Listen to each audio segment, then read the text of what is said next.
Sa pagsirit naman ng presyo ng karne ng baboy, umaaray ngayon ng ilang consumer. Ilan sa mga nakikitang dahilan ng pagtaas ng presyo ay ang kakulangan sa piggeries at ang pagkakaroon pa rin ng kaso ng African Swine Fever o ASF sa ilang lugar. Department of Agriculture, posibleng maglabas ng suggested retail price ngayong Marso. Si PIA Intern Lizelle Castillejos para sa Balita. Naglalaro sa 380 to 400 ang presyo ng kada kilo ng karne ng baboy sa pamilihan ng Baguio. Nakadepende pa ito sa parte ng karne na bibilhin. Si Aling Felicidad, dati ay napagkakasya niya ang budget na pambili ng karne ng baboy, ngayon ay umaaray na rin dahil sa pagtaas ng presyo ng karne. Malaki ang epekto kasi dati yung parang yung budget namin is sabihin mo na lang na 600 to 700, ngayon parang nadagdagan na siya ng 500. Kaya malaki na rin kasi pwede pa namin siyang maibili ng pang-fish sana or kahit gulay. Paliwanag ni Market Supervisor Cesar Emilio, nagbabago ang presyo ng karne ng baboy depende sa supply at demand sa merkado. Kaya ngayon mataas ang demand pero kulang ang supply natin, kaya mataas ang price. Pero yung frozen, marami ang supply natin, mataas pero kaya mas mura. Pertaining sa mga prices ng pork meat is yung mga fresh na kinakatay from our abattoir is ranging from 250 to 400.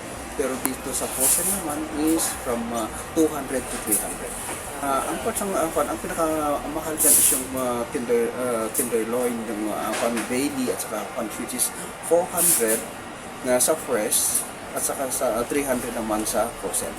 Anya, isa sa dahilan na pagtaas ng presyo ng baboy ay ang kakulangan ng piggeries sa naitatalang kaso ng African Swine Fever o ASF sa ilang lugar. Sa ngayon is medyo pahirapan ang ng baboy ngayon, ang supply natin kaya mataas-taas ang prices dito sa pero sa mga frozen is okay lang ang supply natin. Samantala, siniguro naman ng Department of Agriculture ang patuloy na pagbibigay ng tulong sa mga hog farmers na naapektuhan ng ASF.